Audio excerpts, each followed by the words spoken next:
Hello आणि नमस्कार विद्यार्थी मित्रांनो.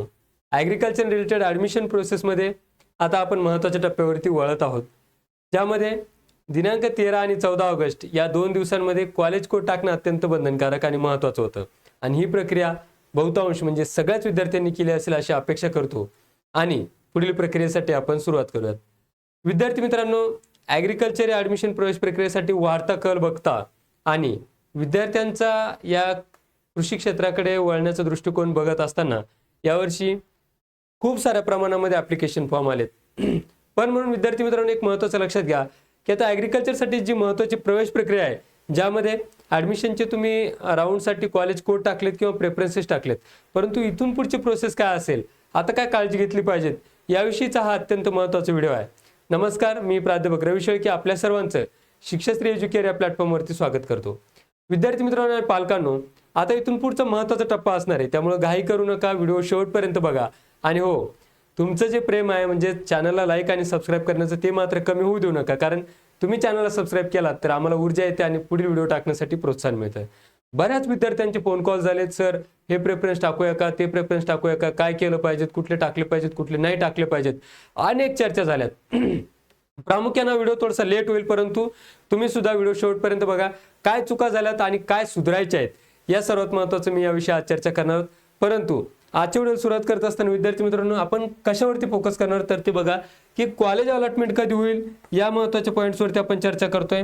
डॉक्युमेंट्स काय तयार करायचे आणि काउन्सिलिंग प्रक्रिया पुढची कशा पद्धतीने असेल याविषयी, इम्पॉर्टंट अपडेट्स, कॉलेज कोड टाकल्यानंतर पुढील टप्पा काय याविषयी आपण चर्चा करतोय. तर विद्यार्थी मित्रांनो आणि पालकांनो, बरेचसे विद्यार्थ्यांचे फोन आलेत, सर आम्ही कॉलेज कोड टाकत असताना एक महत्त्वाची चूक केली की एकच कॉलेज कोड टाकला आणि आमच्याकडून ऑटो सबमिट झालं. त्याविषयीचा पूर्ण डिटेल व्हिडिओ, फ्लोट आणि बेटरमेंट म्हणजे काय, आणि रिफ्यूज आणि कॅन्सल म्हणजे काय, फ्रीज आणि कन्फर्म म्हणजे काय, या सगळ्या गोष्टींवरती चर्चा करणार व्हिडिओ 1 बाय 1 येतील. त्यामुळे तुम्ही चॅनलला ट्यून राहा. अजूनही सबस्क्राईब केलं नसेल तर सबस्क्राईब करून घ्या. आता ज्या विद्यार्थ्यांनी फक्त एकच चॅनल, एकच कॉलेज टाकलं आणि ते सबस्क्राईब केलं, किंवा एकच चॅनल एकच कॉलेज टाकलं आणि त्याला तुम्ही लॉक केलं, तर अशा वेळेला काय करायचंय, तर ते सिंगल कॉलेज जर तुम्हाला अलॉट झालं तर तुम्ही ते फ्रीज होऊन जाणार आणि तुम्हाला कुठल्याही राऊंडमध्ये इन्व्हॉल्व केला जाणार, तुम्हाला डायरेक्ट स्पॉट राऊंडसाठी जाता येईल. नंबर 1, ज्या विद्यार्थ्यांनी पर्सेंटाईल चांगले असून सुद्धा एन नंबर ऑफ कॉलेजेस टाकले, त्यांना सुद्धा फ्लोट म्हणजे काय, बेटरमेंट म्हणजे काय, किंवा रिफ्यूज म्हणजे काय, किंवा फ्रीज म्हणजे काय, याविषयीचे पुढचे व्हिडिओ येतील, ते सुद्धा तुम्ही डिटेल बघायचे आहेत. तर विद्यार्थी मित्रांनो, काळजी करू नका, आपला नंबर दिलेला आहे, त्यावर तुम्ही काउन्सिलिंग बॅच जॉईन करू शकतात. अजूनही काउन्सिलिंग बॅच आपली रनमध्ये आहेत. काही विद्यार्थ्यांना रजिस्ट्रेशन करायचे असतील तर ते अजूनही करू शकतात. तुमची पुढची प्रोसेस फार महत्त्वाची असेल.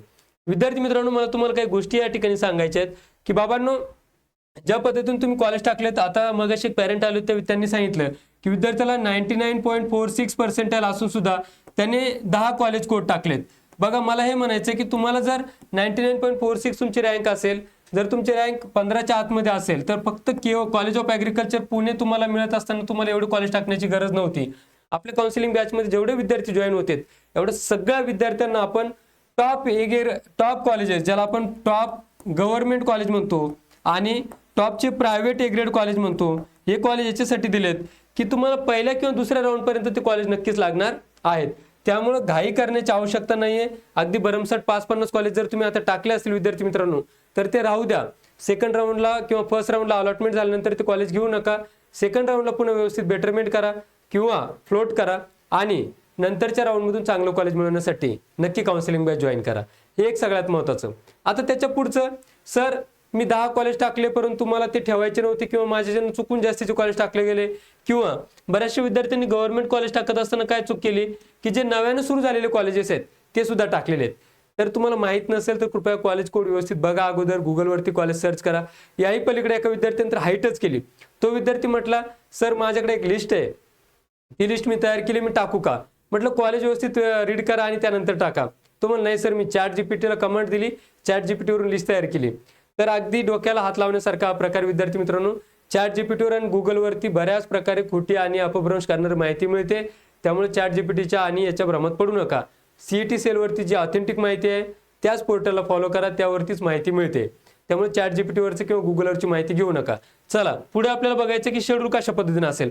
आता तुम्ही कॉलेज कोड टाकलेत, पुढची प्रक्रिया काय विद्यार्थी मित्रांनो, फ्लोट म्हणजे काय, बेटरमेंट म्हणजे काय, याच्यावरती तर व्हिडिओ येणार आहे. परंतु आता पुढे जाऊन आपल्याला काय करायचंय, तर तुम्ही जर प्रॉपर कॉलेज कोड व्यवस्थित टाकले असतील तर या ठिकाणी आपण पहा फायनल मेरिट लिस्टमध्ये तुम्ही नाव आलेलं आहे, आपलं नाव चेक केलंय. आता फायनल मेरिट लिस्टमध्ये काय झालं विद्यार्थी मित्रांनो, की बऱ्याचशा विद्यार्थ्यांचे 10वीचे पर्सेंटेज चुकलेले आहेत, बऱ्याचशा विद्यार्थ्यांचे 12वीचे पर्सेंटेज चुकलेले आहेत, बऱ्याचशा विद्यार्थ्यांचे होम युनिव्हर्सिटी सुद्धा काही प्रमाणात चुकलेली आहे. आता तो सीईटी सेलचा दोष आहे.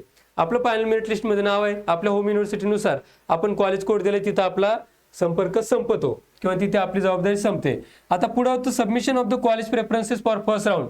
आपण हे कॉलेज कोड टाकलेले आहेत.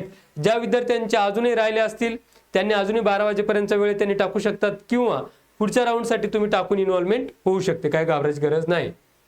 आता फर्स्ट राऊंड अलॉटमेंट पुढची आणि महत्त्वाची जी स्टेप आहे ती म्हणजे फर्स्ट राऊंड. सर पहिल्या राऊंडसाठी अलॉटमेंट कधी होईल किंवा कॉलेज केव्हा सुरू होईल?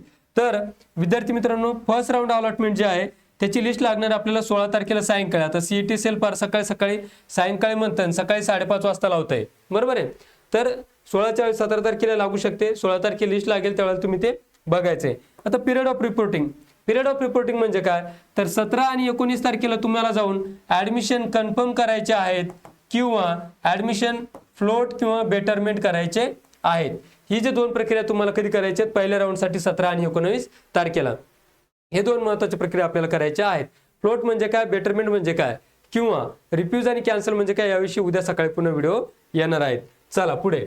आता तुम्हाला ऍडमिशनसाठी जायचंय, पुढची प्रक्रिया सुद्धा व्यवस्थितरित्या होते. त्यासाठी आपल्याला डॉक्युमेंट्स कोणकोणते लागणार आहेत ते फार महत्त्वाचे आहेत. तर या ठिकाणी आपण डॉक्युमेंट्स लिस्ट दिलेली आहे, ती डॉक्युमेंट लिस्ट या ठिकाणी व्यवस्थित बघून घ्या किंवा त्याचं स्क्रीनशॉट काढून घ्या.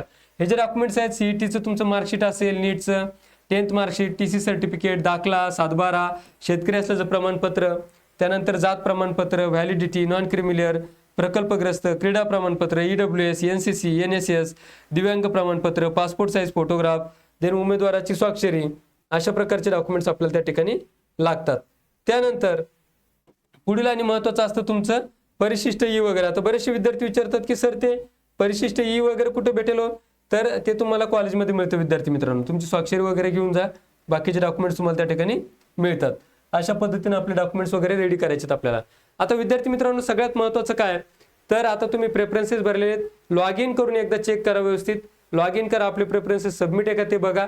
राहिले असतील फर्स्ट राऊंडसाठी राहिले असतील तर सेकंड राऊंडसाठी तुम्हाला एलिजिबल होता येईल. त्यानंतर महत्त्वाचं म्हणजे कागदपत्र तुम्ही रेडी करा.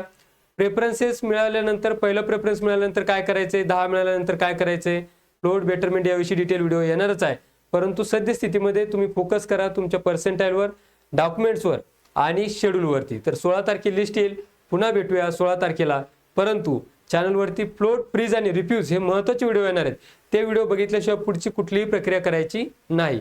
आपला नंबर सुद्धा दिलेला आहे, शिक्षाश्री एज्युकेअरचा नंबरवरती तुम्ही फॉलो करा, चॅनलला फॉलो करा, सबस्क्राईब करा आणि इतरही माहिती हवी असल्यास आपली काउन्सिलिंग बॅच सुद्धा तुम्ही जॉईन करू शकतात. Thank you one and all.